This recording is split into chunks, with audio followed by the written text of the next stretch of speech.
The magnate's reckoning. The price of a perfect lie. Imagine your life is a perfect postcard of success. A paradise on the coast, the sun glinting over the Mediterranean, a dazzling woman by your side. Suddenly, in the midst of the crowd, you see a ghost from your past. But this ghost isn't just a memory. She is horribly pregnant, and the baby is yours. What do you do in that moment? Do you keep walking, or do you confront the truth of your perfect lie? The sun rose over Marbella like a newly minted gold coin, ostentatious and blinding. Alexander felt its warmth on his shoulders, a pleasant weight that mirrored the heat of Victoria's hand in his. Her laughter, a sound designed for brunch menus and yacht decks, tinkled beside him. This was his life now, a curated postcard of success. The crisp white linen of his impeccable shirt, the soft sand yielding under his Italian loafers, the woman beside him, whose beauty was both a comfort and a statement. It was perfect, it was a lie, and then he saw her. The world slowed to the thick pace of a nightmare. Amidst the scattered families and laughing teenagers, a solitary figure walked near the water's edge. Her pregnancy was unmistakable, a proud, defiant curve against the infinite blue of the Atlantic. She wore a simple dress, faded to the color of a pale sky, and her dark hair was a mess, tousled by the salty wind. It was the way she moved that struck him first, the slight limp she'd had since a childhood fall, the stubborn set of her shoulders. That familiarity bypassed his brain and hit him directly in the stomach. Clara. He hadn't seen her in 8 months, since the lawyers had finished cleaning up their shared life, erasing the vows and leaving only the sterile language of divorce settlements. He had told himself it was for the best, a clean break. He had sent the checks, insulated himself with work and the seamless company of Victoria, and had almost convinced himself that Clara simply ceased to exist. But there she was, a ghost under the Costa del Sol sun, impossibly real and devastatingly pregnant. His child. The thought was a physical blow, knocking the breath from him. He remembered the last conversation, a frantic, tear-filled call he had taken on his way to a board meeting. "I'm pregnant, Alex. Please, we have to talk." He had dismissed her, a last desperate plea. He told her to have her lawyer contact his. The memory was acidic in his throat. "Alexander, darling, you look like you've seen a ghost," Victoria whispered, her fingers tightening on his hand. Her voice, usually a calming balm, was now a grating intrusion. He couldn't answer. His gaze was fixed on Clara. She had stopped walking, one hand on her lower back, the other cradling her belly. Her face, even at this distance, was etched with a profound weariness that felt like a personal accusation. The ocean breeze plastered the thin fabric of her dress to her body, outlining the swell of her stomach, her new and sacred shape, a shape he had helped create and then abandoned. The feeling of public shame, a sensation he hadn't experienced since he was a child who had wet the bed, washed over him. He was Alexander, a titan of private equity, a man whose image was as carefully managed as his portfolio, and 50 yards away was the living, breathing, pregnant proof of his deepest failure. People were looking. He could feel their eyes, the whispers that would soon ignite the social circuits of the Costa del Sol. Clara took another step, and then faltered. Her body swayed, a fragile reed in the wind. Her hand went from her belly to her head as if trying to hold herself together. Her knees buckled. "Oh my God," Victoria whispered, a note of theatrical horror in her voice. "Is that woman all right?" Time seemed to fracture.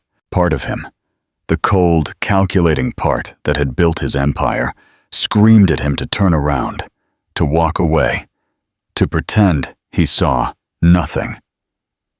It was a PR disaster, a personal catastrophe. Victoria was already pulling on his arm, her self-preservation instinct engaged. "Alexander, let's go. We shouldn't get involved." But his feet were glued to the sand. He saw Clara's face, pale as sea foam. Her eyes rolled back. She collapsed. Not in a graceful faint, but in a sudden, sickening collapse. Her body hit the wet sand with a soft thud that resonated like a gunshot in the sudden silence of his mind. A collective gasp rippled across the beach. People began to run toward her. A woman screamed for someone to call an ambulance. The perfect curated postcard of his life had just gone up in flames. For one frozen moment, he was just a man watching the mother of his unborn child fall unconscious on the sand. The title, the wealth, the mistress, it all dissolved in the salty air, leaving only the raw, searing agony of his betrayal. The lie he had built was crumbling, as surely as she had. And in its rubble, he could only stare, paralyzed by the enormity of what he had done. The sterile, antiseptic smell of the Santa Catalina hospital was a slap, a harsh reality after the open, salty air of the beach. Alexander strode through the automatic doors, his mind a whirlwind of panic and guilt. He had left a furious Victoria in the car, her protests about image and scandal fading into the roar of his own heartbeat. He had followed the ambulance, driving his Aston Martin with a reckless abandon that mirrored the chaos within him. He arrived at the emergency reception desk, his voice clipped and authoritative.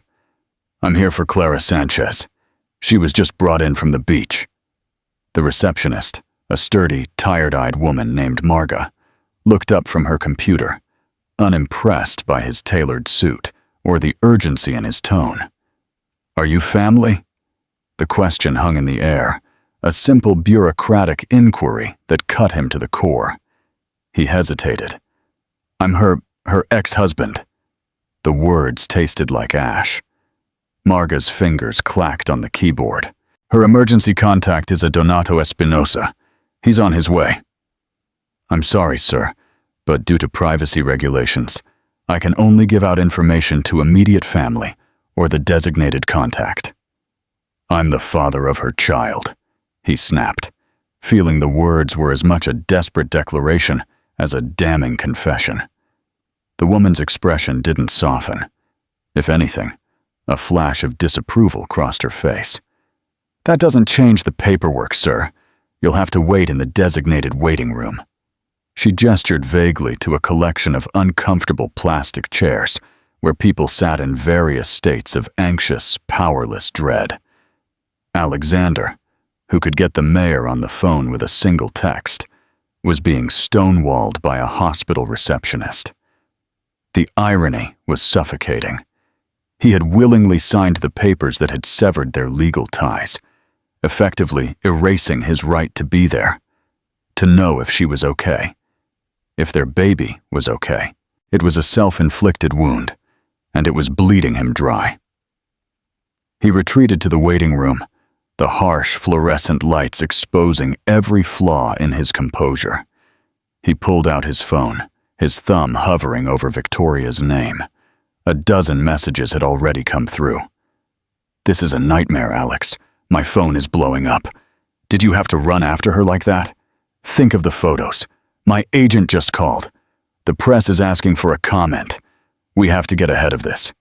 Call Andrew. Now." He ignored them all. His mind flashed back to another call months ago.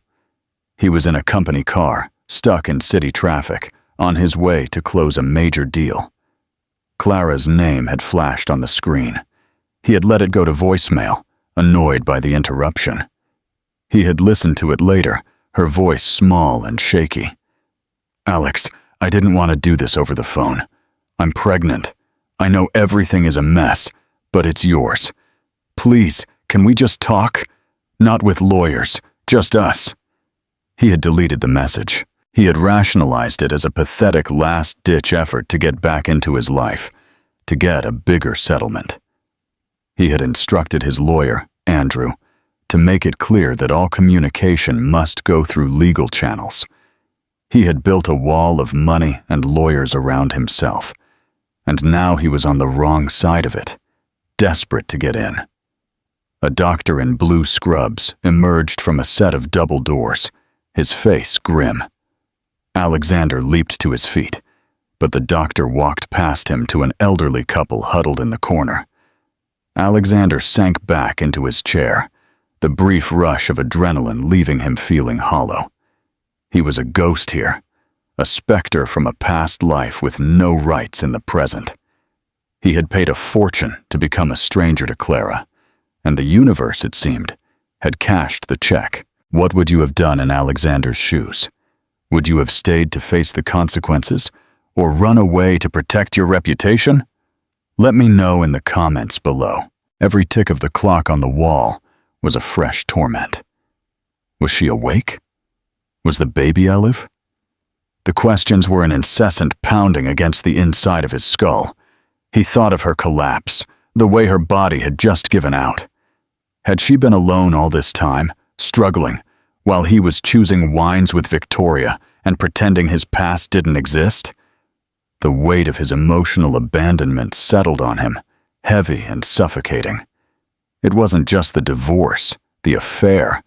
It was the deliberate, calculated way he had silenced her. He had denied her her humanity. He had treated her pleas as a business nuisance to be managed. Finally, an older man with a kind, weathered face and a shock of white hair strode into the waiting room. He exuded a quiet strength, his expression a mixture of fear and fierce protectiveness. He went straight to the desk. "I'm David Espinosa. I'm here for Clara Sanchez." Marga's demeanor changed instantly. "Of course, Mr. Espinosa. Right this way. Dr. Prieto is waiting to speak with you." As David walked past, his eyes met Alexander's. There was no flash of surprise, just a deep, abysmal contempt that was more hurtful than any verbal assault. In that single look, Alexander saw himself as David must see him. A destructive force, a man who broke beautiful things and walked away from the rubble. David didn't say a word. He simply held Alexander's gaze a second longer before disappearing through the double doors, leaving Alexander alone in the waiting room, a dethroned king in a kingdom of plastic chairs and sterile silence. An hour passed, every minute an eternity. Alexander paced the small waiting room, ignoring the insistent buzzing of his phone. He had finally sent Andrew a single, clipped message. "Handle the press. No comment." It was a reflex, a play from his corporate playbook, but it felt utterly empty. The double doors opened again.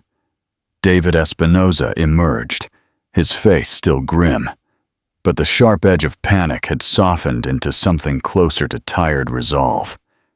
Alexander immediately closed the distance between them. "How is she?" Alexander's voice was hoarse. David stopped, looking at him with the same cold disdain as before. "She's stable.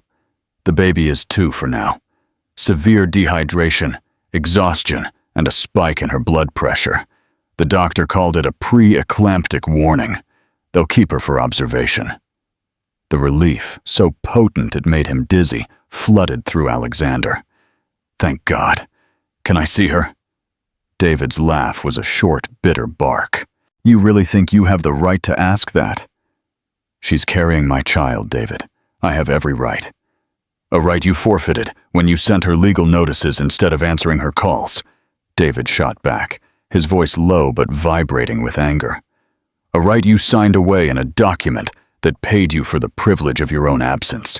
You don't get to waltz in now, smelling of expensive cologne and guilt, and pretend you're anything more than the cause of this." Every word was a perfectly aimed dart, and they all hit their mark. "I didn't know," Alexander said, the excuse sounding pathetic even to his own ears. "I thought she was—" "You thought she was lying, trying to manipulate you," David finished, his eyes boring into Alexander's. "Because that's what you do, isn't it, Alexander? You evaluate people as threats or as assets. Clara was an asset until she wasn't, so you liquidated her. Did you ever, for 1 second, stop to consider that she was just a person? A terrified, pregnant woman you once promised to love and protect?" The truth of the accusation left him speechless. He had done that. He had reduced the woman he once loved, the woman who knew his fears and his dreams, to a line item on a ledger he was trying to close. "I want to see her," Alexander repeated, his voice quieter now, stripped of its usual authority. It was a plea. David studied him for a long moment, a silent battle playing out behind his eyes. "She's sleeping," he finally said. "The doctor gave her a mild sedative. I'll ask her when she wakes up. But I'm telling you now, Alexander, if she says no, you'll turn around and walk out of this hospital. You will not cause another scene. You've done enough damage for 1 lifetime." He had no choice but to agree. He retreated to his chair, feeling like a supplicant. Another hour passed. Finally, David reappeared in the doorway and gave a clipped, almost imperceptible nod. Alexander's heart hammered against his ribs as he followed David down the hall. The air became quieter, filled with the soft beeps and hums of medical machinery. They stopped in front of a room, number 314. David paused, his hand on the door. "She's awake. She agreed to see you for 5 minutes. Do not upset her." Alexander nodded, his throat tight. He opened the door and walked in. Clara was propped up on pillows, an IV taped to the back of her hand.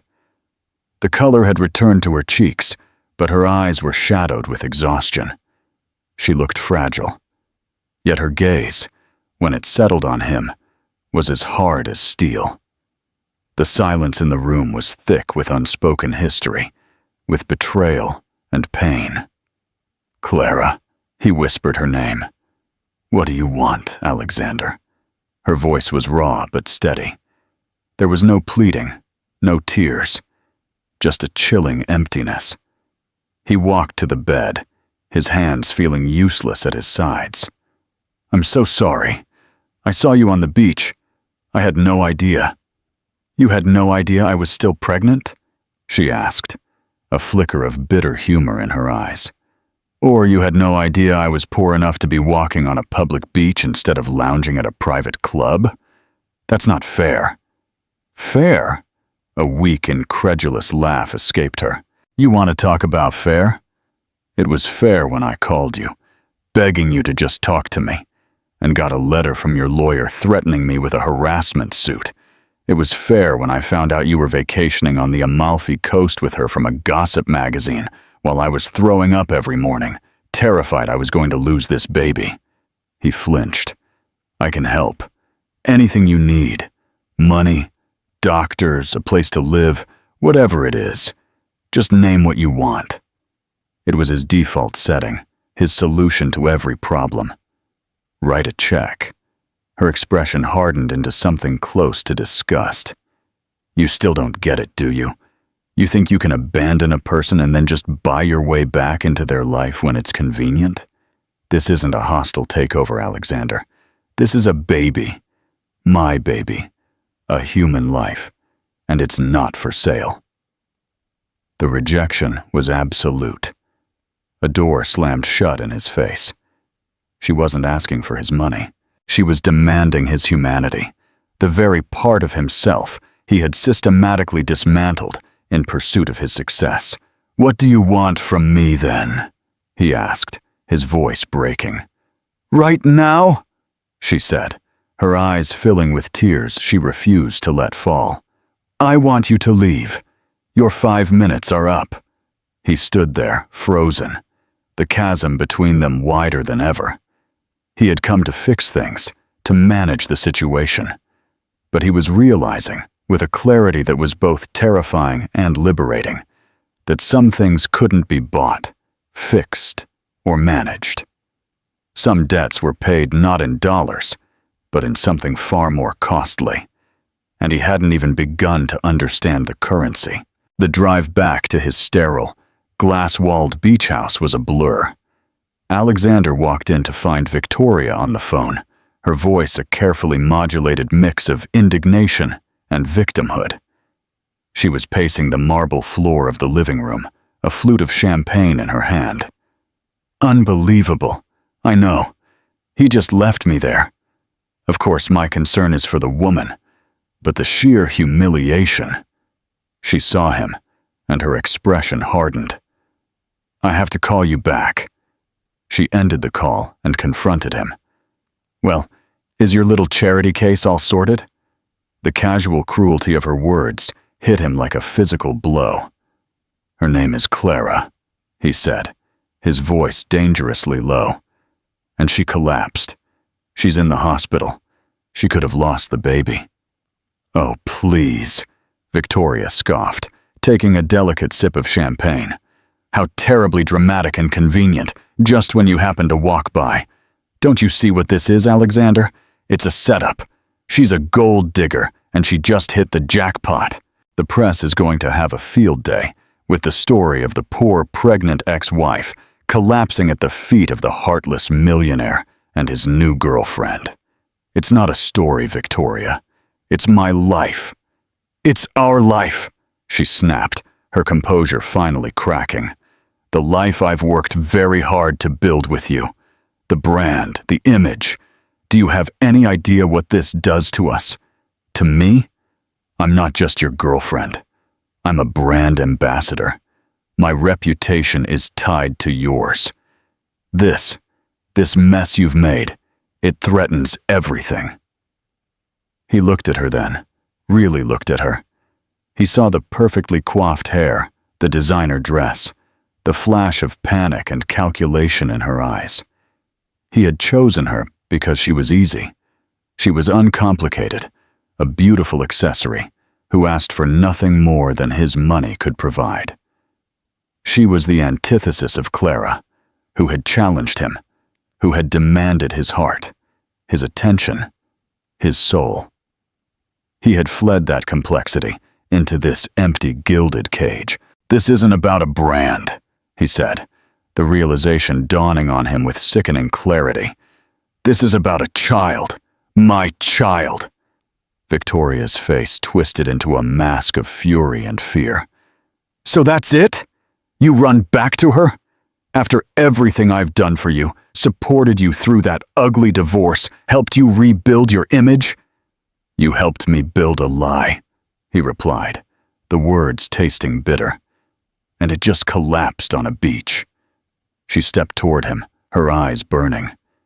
"You need to handle this, Alexander. You need to silence her, pay her off. Get her to sign an NDA so strict she can't even whisper her own name. If you don't, she'll poison everything. She's a threat to us, to me, and you need to decide who you're going to protect." The threat was Clara. It wasn't just about PR. It was about her position, her security. Clara and the baby were an existential threat to the world Victoria had so carefully constructed. "You were never more to me than a distraction," he said, the words as cruel as they were true. "And the distraction is over." He hung up the phone, his hand shaking. The fury receded, replaced by a cold, sick dread. He thought of Clara, alone in her small apartment, likely seeing this article at that very moment. This public humiliation, this vicious attack was happening because of him. He had brought Victoria into his life, and in doing so, he had brought this plague down upon Clara. He had ended things with Victoria, but the damage was already done. He had finally burned the bridge to his past, but in doing so, he had set fire to the very ground where he was trying to build a new foundation. He picked up his phone, his thumb hovering over Clara's name, knowing with absolute certainty that this time an air conditioner wouldn't be enough to fix what he had allowed to break. How do you rebuild trust after such a devastating betrayal and public humiliation? Is it even possible? Let me know what you think in the comments. The call to Clara was the hardest he had ever made. He expected screaming, tears, accusations. He got something far worse, a quiet, profound exhaustion. "I saw it, Alexander," she said, before he could even apologize. Her voice was flat, empty. "A friend from work sent me the link. Congratulations. You've succeeded in painting me as a manipulative, cheating whore to the entire world. Clara, I am so sorry. It was Victoria. I've ended it with her. It's over. I swear I had nothing to do with it." "It doesn't matter if you did, or if you just stood by and let it happen," she replied, her voice breaking with a pain that cut him to the core. "The outcome is the same. My name is mud. My picture is everywhere. People I know are looking at me differently. Do you have any idea what that feels like?" He didn't. He had always been the one in control of the narrative, the one who paid publicists to shape his image. He had never been on the receiving end of a public dissection. "I'll fix this," he vowed, reverting to old instincts. "I'll have Andrew issue a statement. We'll sue the blog for defamation. I'll spend whatever it takes to clear your name." "No," she said, her voice firm. "No more statements. No more lawyers. No more public battles. That's your world, Alexander, not mine. Every time you try to fix things, you just make a bigger mess. Just stay away from me. Please, I can't take any more of this. I need to protect myself. I need to protect this baby." She hung up. The finality in her voice was absolute. He had been completely shut out. For the first week, he honored her request. It was agony. He felt like a phantom limb, an amputated part of a family he was desperate to join. The silence was a roar in his ears. He instructed Andrew to issue a single, laconic statement. "The story is a malicious fabrication. Mr. Vera has the utmost respect for his ex-wife, Ms. Sanchez, and asks that the media respect her privacy at this time." And he also had his legal team send a cease and desist letter so threatening that the blog retracted the story within hours. But the damage was done. The lie was out there, living in social media feeds and in the minds of strangers. He realized she was right. His methods, the money, the power, the legal threats, were a foreign language in the country of her pain. They were the tools of the man who had hurt her, not the tools of the man who might possibly heal her. He needed a new currency, so he started showing up. Not with grand gestures, but with quiet consistency. He learned her schedule through David.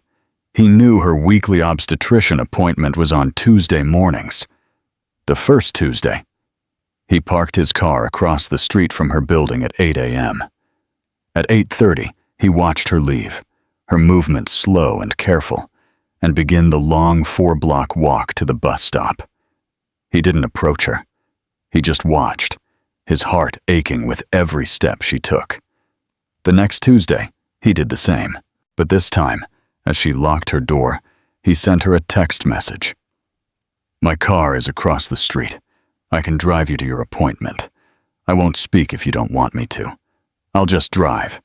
If you don't want me to, I'll understand." He watched her read the message, her body tensing. She looked across the street and saw his car. For an entire minute, she stood there, wrestling with herself. Then, with a deep sigh, she walked not to the bus stop, but to him. She got in the car and didn't say a word. Neither did he. He drove her to the doctor's office. The silence was thick, but not entirely hostile. It was a truce. When they arrived, she started to get out. "I'll wait here," he said, "to drive you home." She paused, then gave a small, almost imperceptible nod and went inside. It became their weekly ritual, He drove her. They sat in silence. He waited. He drove her home.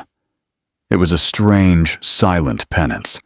He was no longer her ex-husband or her lover. He was her chauffeur, a background character in the story of her pregnancy. But he was there. Slowly, other small acts followed. He learned from a passing comment David had made that she had a craving for a specific brand of pickles. He drove to a store in New York City, bought 3 jars, and left them in a bag outside her apartment door with a simple note. Just in case. He started reading, not financial reports but parenting books. He read about trimesters and fetal development. He filled the empty spaces in his life not with deals and conquests, but with knowledge about the child he was determined to know. One afternoon, as he drove her home after an appointment, she finally spoke. "Why are you doing all this?" she asked, her gaze fixed on the passing scenery. "Because you told me the baby deserves a father," he replied honestly. "And you were right. I'm trying to learn how to be one." "Buying pickles and reading books doesn't make you a father, Alexander." "I know," he said. "Being present does. Consistency, reliability, showing up. That's what I failed at. That's what I'm trying to learn now." She was silent for the rest of the ride, but when he pulled up to her building, she didn't get out right away. "The baby's room needs to be painted," she said, still not looking at him. "And I can't do it myself. The fumes." It was the first time she had asked him for anything. Not money, not a grand gesture. Just his time, his effort, his presence. "What color?"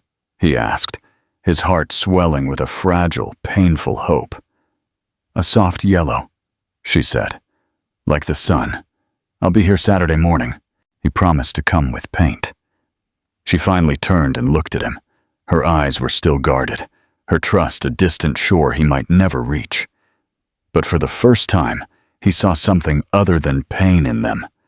It was a flicker of recognition, a recognition that his new currency, the simple, unglamorous currency of showing up, was finally beginning to register. Saturday arrived, and Alexander showed up not in a sports car, but in a rental van, loaded with cans of low VOC paint, rollers, brushes, and drop cloths.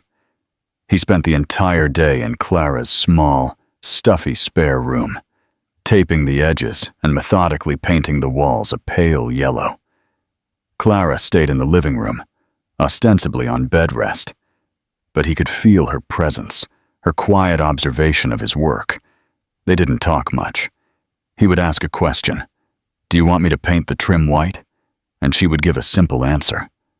But the shared space, the domesticity of the task, began to erode the formal distance between them. He saw her world up close, the worn armchair, the second-hand books covering the shelves, the single-framed photo of her late mother on the mantel. This was the life she had built from the ashes of the one he had burned. It was small and humble, but it was hers. And it was real. The quiet, steady rhythm of their lives continued for weeks. The Tuesday drives, the occasional errand. He assembled a crib for her, his brow furrowed in concentration over the inscrutable Swedish instructions. He installed baby gates, even though she was months away from needing them. Each task was a small, steady brick in a foundation he was desperately trying to lay. He was becoming a fixture, a reliable presence that no longer made her flinch. Trust wasn't spoken, but it was there, a fragile shoot in the scorched earth of their past. Then came the call. It was just after 2 a.m. on a Tuesday in late autumn. He was asleep in his city apartment when his phone rang on the bedside table. He saw her name and woke instantly. His blood turned to ice. "Alexander!" Her voice was tight with pain, breathless. "Clara, what's wrong? Is it the baby?" I don't know," she gasped. I have cramps, really bad, and I think my water just broke. It's too early, Alex. I'm only 34 weeks. Panic, cold and sharp, flooded him. I'm on my way. Call 911. No, there's no time. I can't. David is away. I tried to call a taxi. They said it would be 40 minutes. Alexander, please, I'm scared. The raw fear in her voice erased any remaining distance between them. She had called him. In her moment of terror, she had reached for him. I'm on my way, he said, his voice a rock of calm he didn't feel. Hold on, Clara. I'm coming. He moved faster than he ever had in his life. He got dressed, grabbed his keys. He broke every speed limit on the deserted late-night roads, his knuckles white on the steering wheel. His mind was a frantic prayer. Please let her be okay. Please let the baby be okay. He found her on the floor of her living room, her face pale and beaded with sweat. He gently helped her to her feet, wrapped her in a blanket, and carried her down the 4 flights of stairs to his car. The drive to the hospital was a blur of red lights and her sharp, pained gasps from the passenger seat. The ER staff swarmed them the moment he pulled up. They took her away on a gurney, her hand reaching for his for a fleeting second before she disappeared through the double doors. And then he was alone again, back in the waiting room, where this nightmare had begun months ago. But this time was different. He wasn't a ghost. When the nurse came to get his information, he knew the answers. He knew her doctor's name, her due date, her allergies. He was now on her intake form, right under David, as her emergency contact. A small bureaucratic change that felt like a seismic shift. Hours passed. He called David, who was distraught and promised to take the first flight back. He paced. He drank bitter coffee from a vending machine. He prayed to a God he wasn't sure he believed in. Finally, just as the first gray light of dawn was breaking, Dr. Prieto, the same doctor from before, appeared. Her face was tired, but calm. Mr. Vera. He searched her face, bracing himself for the worst. Is the baby? Clara had a placental abruption, likely related to her preeclampsia, the doctor explained. It was critical. We had to perform an emergency C-section, but she's stable now. She's in recovery. He slumped against the wall in relief. And the baby? Dr. Prieto smiled.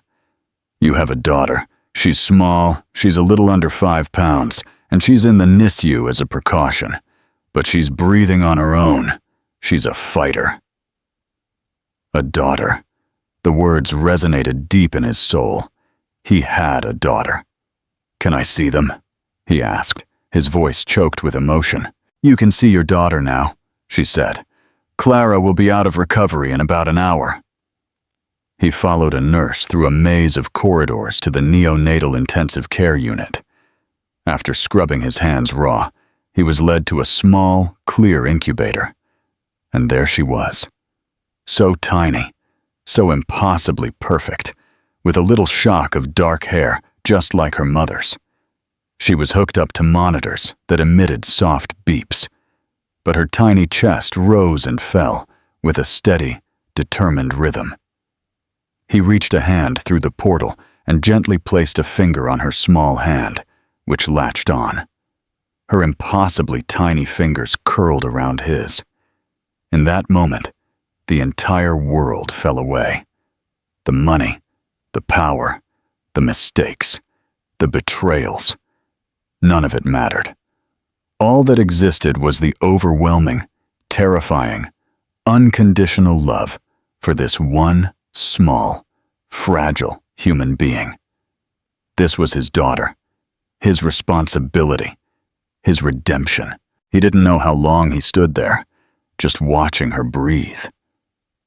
When he finally went to Clara's room, he found her awake, pale but lucid. He walked to the bed, his heart too full for words. She looked at him, her eyes filled with the same awe and exhaustion he felt. "Did you see her?" Clara said, a tear rolling down her cheek. "She's perfect," he managed to say. "She's beautiful, just like her mother." He sat in the chair beside her bed and, for the first time, took her hand. She didn't pull away. They sat in an exhausted, shared silence. They were no longer exes. They were no longer adversaries. They were simply two parents, forever linked by a fierce, miraculous love for the little girl fighting for her life 1 floor below. The longest night of their lives was over, and in its wake, a new, uncertain day was dawning. 2 weeks later, the baby, whom Clara had named Hope, was discharged from the NICU. The apartment he had once seen as a symbol of her struggle was now a baby's room, bathed in the soft yellow light of the walls he had painted. It was cluttered with diapers, bottles, and the beautiful chaos of a new life. Their new reality was a strange dance of co-parenting. It wasn't a rekindled romance. There were no grand declarations of love or forgiveness.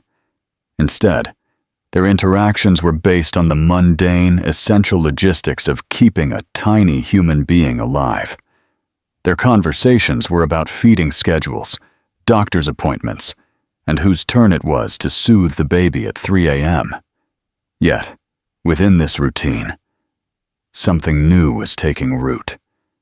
He saw the fierce, tireless love in the way Clara held Hope, the soft lullabies she sang when she thought no one was listening. And she saw him. She saw him expertly swaddle their daughter, a skill he had learned from a YouTube video at 4 a.m. She saw him pace endlessly in the small living room, rocking a fussy Hope on his shoulder until she finally fell asleep. She saw him not as the billionaire who had abandoned her, but as Hope's father. A man who showed up. A man who stayed. That evening, an autumn chill rattled the window panes. Hope was sleeping in her bassinet next to the sofa, making soft, cooing sounds. Alexander had just finished washing the dishes from dinner, Chinese takeout eaten from their cartons, while Clara watched him, a thoughtful, unreadable expression on her face. He dried his hands and sat in the worn armchair across from her. The silence was comfortable now, a shared space rather than an empty one. "David called today," she said, her voice soft. "He's happy you've been here." "I'm glad to be here," he said simply. It was the truest thing he had ever said. The boardrooms and billion-dollar deals of his old life felt like a dream from another existence. This small apartment, with the scent of baby powder and the quiet breathing of his daughter, felt like the only real place in the world. "This is hard, Alexander," she admitted, finally looking at him. "Seeing you here, remembering everything. Sometimes I'm still so angry with you, I can barely breathe." "I know," he said, his gaze unwavering. "You have every right to be. I don't expect you to forgive me, Clara. Maybe never. All I can do is try to be the father that Hope deserves." She looked at their daughter, her expression softening. "She deserves everything." She looked back at him. "What happens now? What is this?" It was the question that hung between them every day. They weren't a couple. They weren't just co-parents. They were something in between. Two people bound by a painful past and a precious, hopeful future. "I don't know," he confessed. "We're writing a new book, I guess, and we're just on the first page." He hesitated, then took a leap. "It's getting late. Can I stay on the sofa in case you need help with the night feeding?" Clara looked at him, her eyes searching his. She saw no agenda, no manipulation, just a tired man offering his presence. She thought of the long, lonely nights ahead, the overwhelming weight of being a new mother. She gave a slow, deliberate nod. "Okay, Alexander, you can stay." It wasn't a declaration of love. It wasn't a promise of a future together. It wasn't forgiveness, but it was acceptance. It was a single, shaky step onto the new path they were forging together. A path not back to what they had lost, but towards something they had yet to define. He had once tried to erase her, but now, in this small, quiet room, he had finally found his place in her story.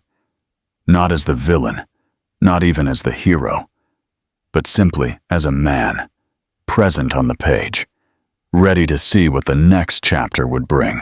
The journey of healing is never a straight line. Can trust, once shattered, ever truly be whole again? What does redemption really look like day by day, in the quiet moments between the dramatic scenes? The story of Alexander and Clara is far from over. If you believe in second chances and the power of showing up, let me know what you think in the comments. And don't forget to like this video and subscribe for more stories that explore the complicated and beautiful landscape of the human heart.